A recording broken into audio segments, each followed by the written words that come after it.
Son las 6 de la mañana con 56 minutos. El vicepresidente de los Estados Unidos, Mike Pence, visitará nuestro país en esta semana.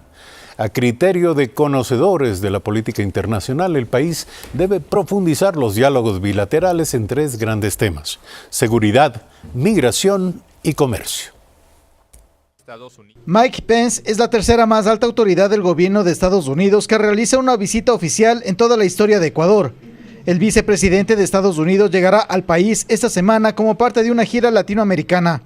El académico e internacionalista Santiago Orbe destaca lo vital de ese acercamiento por la importancia geopolítica de Estados Unidos en el concierto mundial.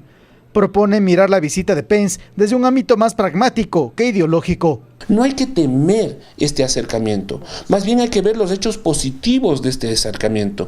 En términos de seguridad, muchos hablan del temor, muchos hablan de que se cede soberanía. No. La soberanía se fortalece con este tipo de ejercicios, porque ahí tenemos la capacidad de ejercer control sobre nuestro territorio, sobre nuestros intereses y sobre todo, sobre lo que nos beneficia.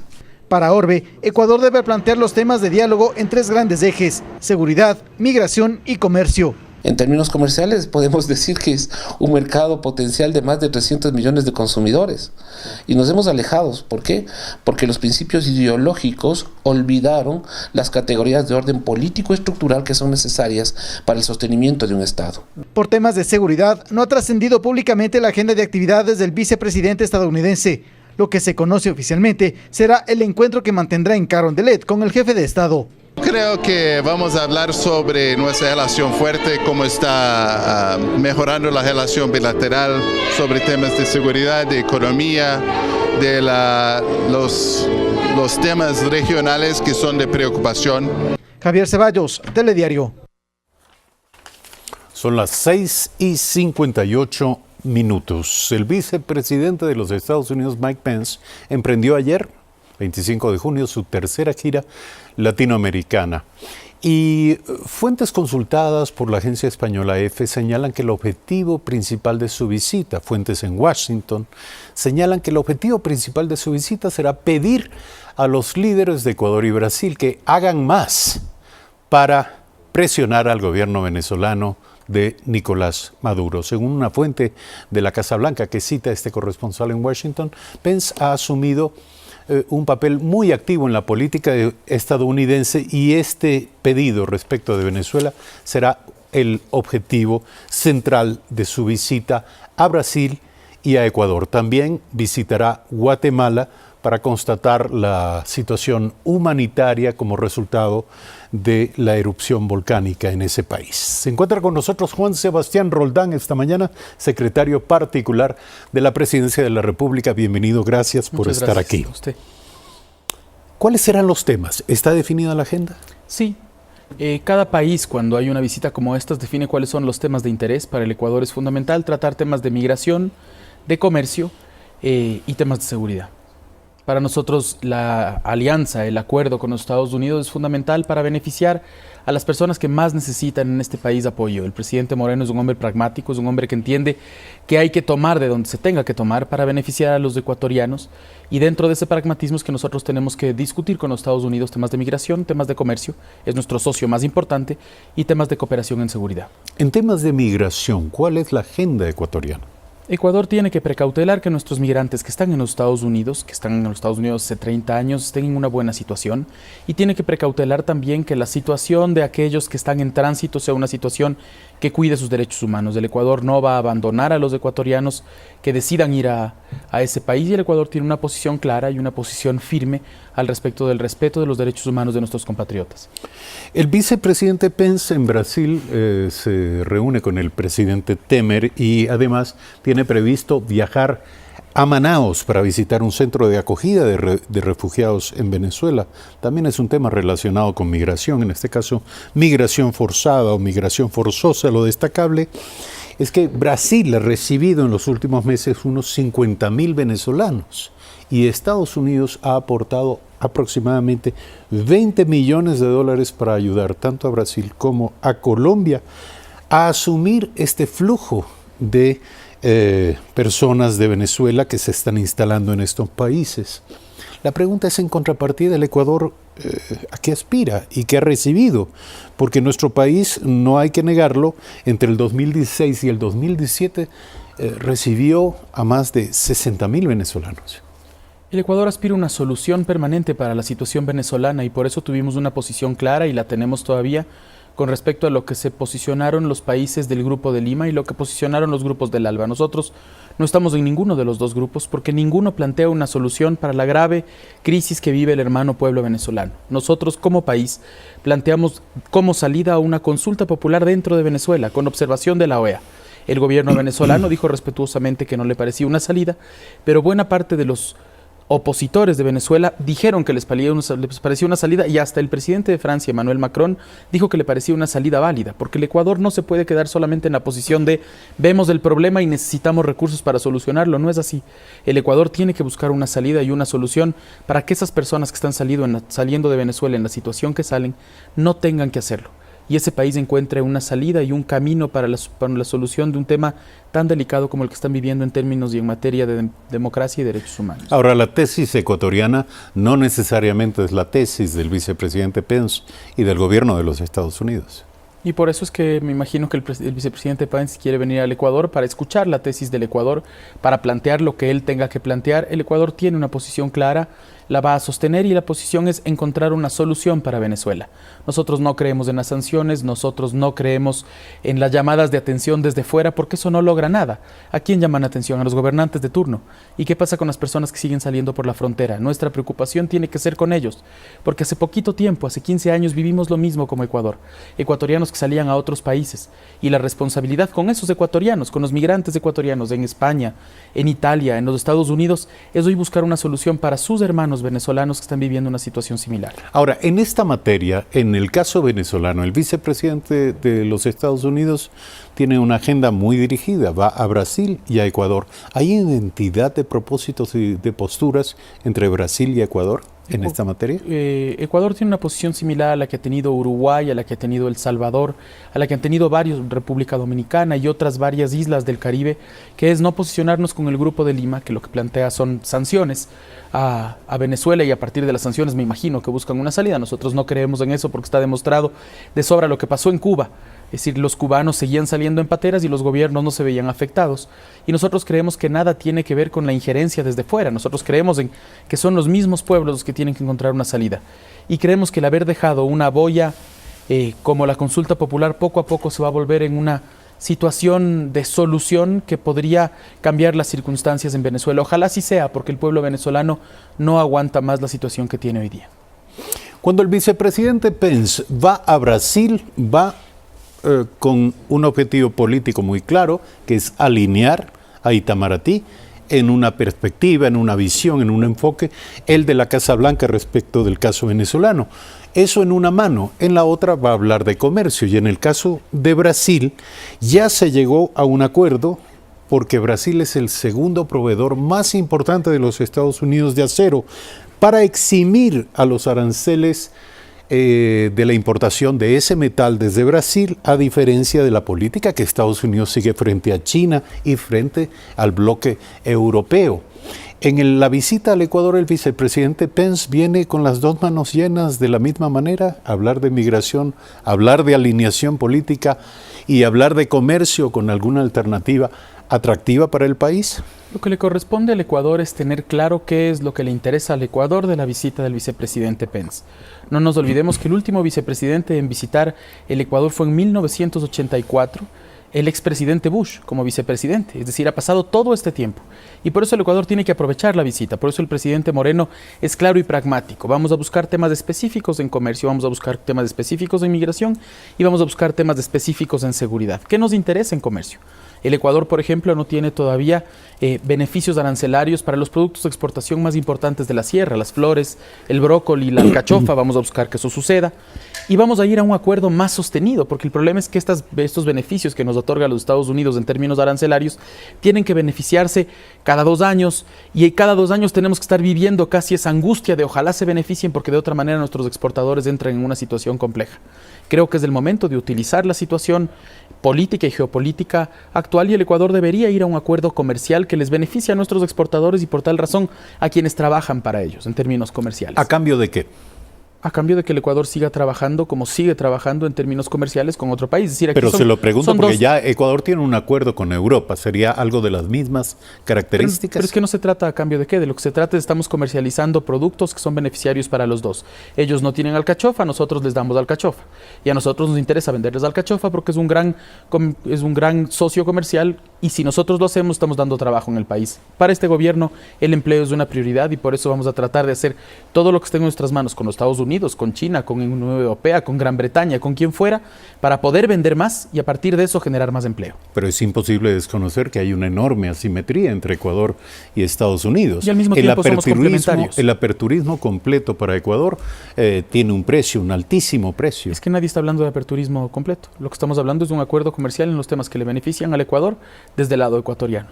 Y por eso nosotros lo que tenemos que buscar es que ese socio, que es nuestro socio más importante, nos compre lo que nos interesa a nosotros vender y nos venda lo que nos interesa a nosotros comprar. Es así de sencillo. No tenemos que entrar en el mito de que vamos a vender todo y vamos a comprar todo. No es así. Nosotros protegeremos a los productos que nos interesa proteger y venderemos los que nos interesa vender. El embajador de los Estados Unidos ha señalado que hay algunos temas pendientes de los que dependería la voluntad previa necesaria para comenzar a hablar de un acuerdo comercial. Estos serán temas seguramente de la agenda. Me imagino que ellos lo toparán, no conozco cuáles son esos. Vamos al tema indirectamente relacionado con esto, que tiene que ver con la aprobación de la Ley de Fomento Productivo y los cuestionamientos que se han hecho a ella. Y se refiere básicamente al hecho de que existe una amnistía tributaria para sectores que han venido adeudando en enormes cantidades al fisco, y ese perdón significa un sacrificio de más de 2.000 millones de dólares para el Estado ecuatoriano. ¿A cambio de qué es la pregunta? ¿Esto liberará recursos y en qué medida hay un compromiso o al menos perspectivas más o menos probables de que esto se traducirá en nuevas inversiones, en mayor empleo? Yo le daría la vuelta al tema, Eduardo. ¿Quiénes critican la ley? Es evidente. Tiene usted bloques legislativos, tiene analistas económicos. Los correístas, la gente vinculada a Lazo.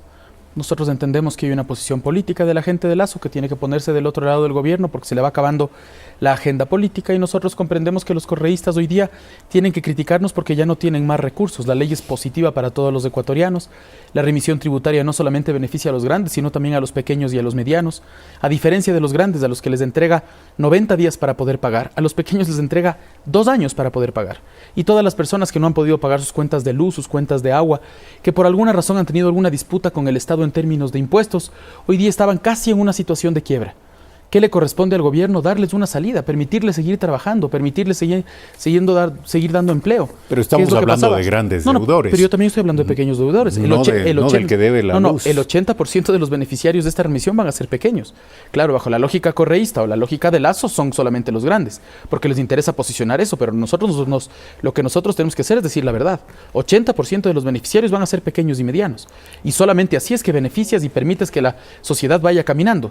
Claro, todo en la vida es perspectiva y habría que ver quién lo plantea. Por eso le hago la pregunta, porque no creo que tenemos que caer en la lógica de que la ley es mala. La ley es buenísima, la ley permite incentivos, la ley permite inversión, la ley permite que las personas tengan exención de pago de impuestos, no subimpuestos. ¿Se acuerda que esos mismos agoreros del desastre decían que íbamos a poner un paquetazo de impuestos y íbamos a poner un golpe a la sociedad? Eso no es así. Hoy día, como no tienen que decir, tienen que mentir y nosotros de ninguna manera podemos caer en ese hilo de mentiras, ¿no? Discutir el beneficio desde la perspectiva de los beneficiarios no tiene el menor sentido. Hay un reconocimiento pleno de que la ley es beneficiosa. La pregunta es ¿a cambio de qué? Porque todo esto tiene el nombre de fomento productivo. No se perdonan las deudas solamente por perdonarlas. Se perdonan para que haya fomento productivo, para liberar recursos que se traduzcan en nuevas inversiones y nuevas plazas de empleo en el país. ¿Qué garantía hay de que esto es lo que va a ocurrir? Estamos en ese camino. El gobierno nacional, como usted vio hace 2 semanas, firmó con más de 110 empresas, acuerdos de inversión por más de 9.300 millones de dólares, casi 10.000 millones de dólares.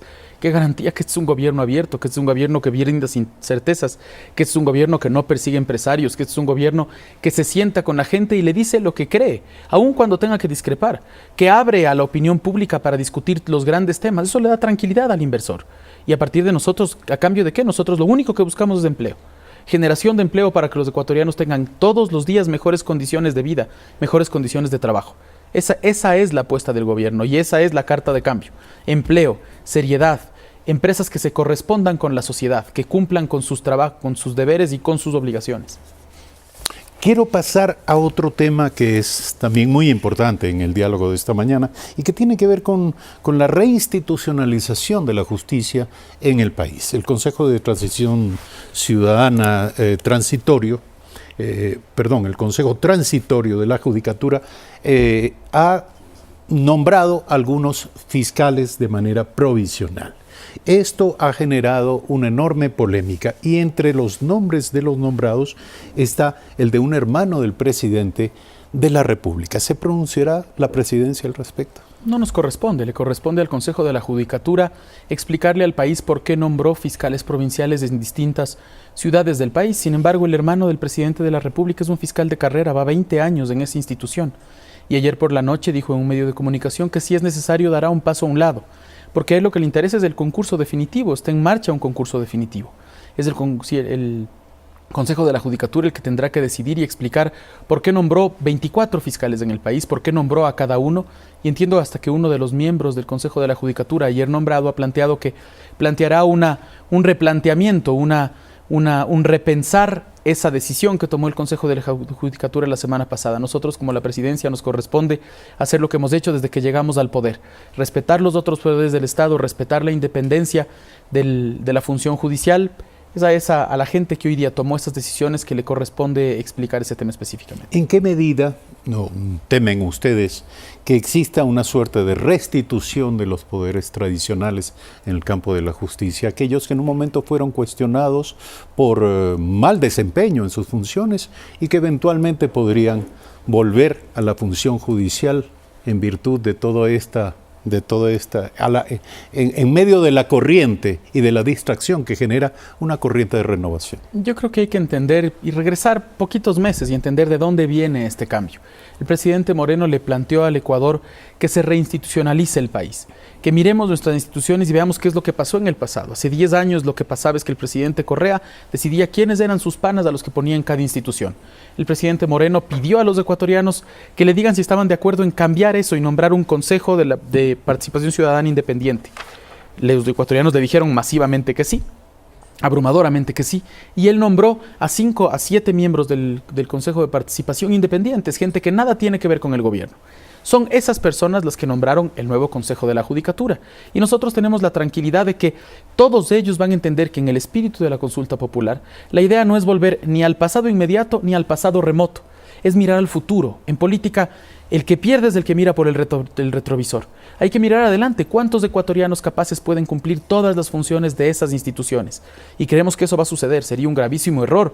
Por supuesto que regresemos o al pasado remoto o al pasado inmediato. Creo que no va a pasar. Las personas independientes que hoy día manejan esas funciones tienen claro que hay que mirar al futuro, que habrá que recoger lo bueno del pasado también, por supuesto, pero que no hay que caer en los errores de ese momento. Yo creo que sus vidas acreditan que no van ni a caer en esos errores, ni a caer en las tentaciones. Por supuesto habrá gente que le interesa devolver y poner rewind para regresar a ese momento. Yo creo que el Ecuador hoy día solo mira adelante, solo mira al futuro y es una buena noticia para el país. Hablando del retrovisor, hay quienes cuestionan la presencia en el gobierno todavía de personas, de personajes que pertenecieron al gobierno del expresidente Rafael Correa. ¿En qué medida está teñida la administración? Incluso hablan del riesgo de que haya una implosión política, es decir, que se haga explotar la estabilidad política actual del gobierno del presidente Moreno desde adentro de la administración. Esto ha venido siendo un tema recurrente desde que el presidente Moreno asumió el poder. Hay un dicho lindo en España, que es hay unos que son profetas del desastre y luego son un desastre como profetas. Creo que hay que romper con la lógica correísta de hacer política, todo blanco y negro, todo lo que no me gusta tiene que ser descartado. Hoy día hay que hacer una cacería contra los correístas. Eso haría Correa. Nosotros no, nosotros buscamos a los mejores ecuatorianos y ecuatorianas y el presidente Moreno busca a las mejores personas para ser parte de ese gabinete. Yo creo que el gabinete hoy día tiene gente de primera categoría que está haciendo un trabajo comprometido con los más necesitados. No tiene que ver con dónde hayan estado antes. Muchos de nosotros, yo mismo estuve en el gobierno del expresidente Correa y no por eso tienen que sacarme y tienen que casarme. Yo he sido un opositor acérrimo, yo he dicho que me arrepiento todos los días de haber sido parte de ese gobierno y por eso hoy día estoy purgando con mi trabajo para servir a aquellos que fueron golpeados por ese gobierno. Creo que no se trata de dónde estuviste en el gobierno anterior, creo que se trata de qué es lo que haces hoy, cuál es tu compromiso con el país y qué estás dispuesto a dejar para cambiar la vida de los ecuatorianos. Pero hay evidencias de que eso es paulatinamente un problema de gestión política. El propio gobierno emitió un comunicado llamando la atención de los asambleístas cuando estos no se alinearon en una votación reciente en la Asamblea Nacional y les llamó a estar de este lado o del otro. Este gobierno lo que hizo es poner un comunicado en el que dejaba claro cuál era su posición con respecto a mirar la justicia, a ser justos, a no tener que tapar ni conchavar nada del pasado. Y como usted habrá visto en la votación, no hubo ni un solo asambleísta de nuestro bloque. De hecho, casi no hubo ningún asambleísta del bloque correísta, del grupo correísta que votó en contra de la moción. De lo que se trata en este país de mirar al futuro, de buscar justicia, de buscar verdad, de profundizar la democracia, de mejorar las condiciones de los ecuatorianos, no de quién estuvo en qué gobierno antes. No podemos caer en esa lógica de cacería de brujas que fue la lógica política del gobierno correísta. Este es el gobierno del presidente Moreno, es un gobierno democrático, un gobierno respetuoso, un gobierno mesurado y eso nos corresponde a nosotros como funcionarios. Muchísimas gracias por aceptar la invitación a este programa. Juan Sebastián Roldán, secretario particular de la Presidencia de la República. Son las 7 de la mañana, 18 minutos. Regresamos de inmediato.